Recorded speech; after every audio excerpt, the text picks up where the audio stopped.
আসসালামু আলাইকুম রহমতুল্লাহি ওবারাকাতু। আশা করছি যে যেখান থেকে আছেন ভালো আছেন, সুস্থ আছেন। আজকে আমরা চলে আসলাম ঘাসের ভিতরে ঘাস হয়েছে সেটা পরিষ্কার করতে।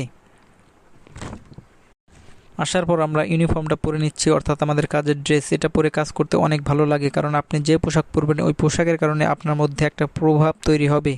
সেই জন্য আমি যদি ফুল হাতা সাদা গেঞ্জি পরে ঘাস কাটি, দেখা গেল একবার গেঞ্জির দিকে চোখ একবার ঘাসের দিকে চোখ, এরকম করতে করতে আমি কাজই করতে পারলাম না। সেই জন্য কাজের ড্রেস পরে কাজ করব, ময়লা লাগুক আর যাই লাগুক কাজ বন্ধ হবে না, কাজ চলতেই থাকবে ইনশাআল্লাহ। আমরা একটু ছবি তুললাম, আল্লাহ তালার প্রকৃতিটা অনেক সুন্দর আমরা দেখছিলাম।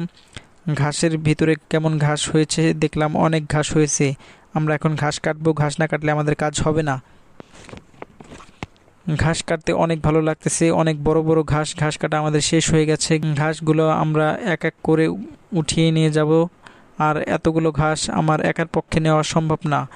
আমার এক ভাগ্নে ছিল, ওকে বললাম আমাদের ঘাসটা ধুইতে হবে, ও আর না করলো না। যেহেতু আমাদের ঘাসের ক্ষেত থেকে পদ্মা নদীটা অনেকটাই কাছে, সেই জন্য আমরা ঘাস নদীতে ধুয়ে ফেলবো। আজকের মতন এই পর্যন্ত, দেখা হবে অন্য কোনো জায়গায়। সেই পর্যন্ত আল্লাহ তালা সবাইকে ভালো রাখুক, সুস্থ রাখুক। আসসালামু আলাইকুম।